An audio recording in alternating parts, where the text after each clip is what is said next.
Yeah. So there's probably a lot of people in the audience who have a very small social following, and they see your success with social, and they're wondering how they attack social. Like you're like Ramon's wife has 100 followers on Instagram, which is awesome. Yeah, it's amazing. What does she do to get to 1,000, to get to 5,000, to get to 10,000? How does she earn each one? Well, if she one? keeps taking her shoes off, she'll get more followers. I like it. You got some pretty toes, girl. Well, there's something that I think people don't understand about this game, which is talent matters. Like saying stuff that's interesting or creating content that's valuable, whether in entertainment form or information form or utility form, is not something everybody just is naturally born with. You don't just because you get on Instagram or Periscope or Meerkat or Twitter or Facebook, just because you get on it doesn't entitle you to anything. And so I think the best way to build a following is to provide value, whatever that may be. And value can be defined in a lot of ways. For me, I have business things to say. I have experience and,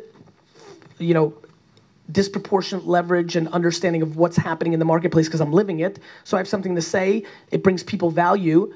A nice young lady just came up to me and said, I gave some advice at Columbia. Are you still here? Thank you. Like, she was at Columbia. I remember that. D-Rock, is that where you, like, when I first met you too?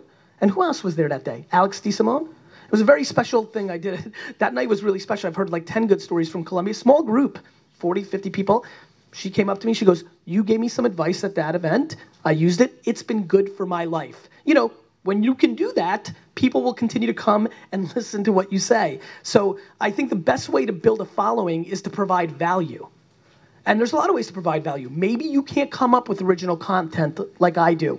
Maybe you need to be in the DJing business. Maybe you have a good eye of what is good content and you're repurposing it and passing it on. That's very valuable. Curation is outrageously valuable. I see a lot of people who are naturally good at curation trying to be original, right? A lot of DJs trying to be songwriters, a lot of songwriters trying to be DJs, right? I think you need to find what you're good at, but please understand, you're not entitled to a single fucking follower. And if you have 100 people following you on Instagram, that's insane. 100 people want to know what you're putting out to the world. That's unbelievable. So I hate when people are crying like I have a small following. I'm like, you're not entitled to any following.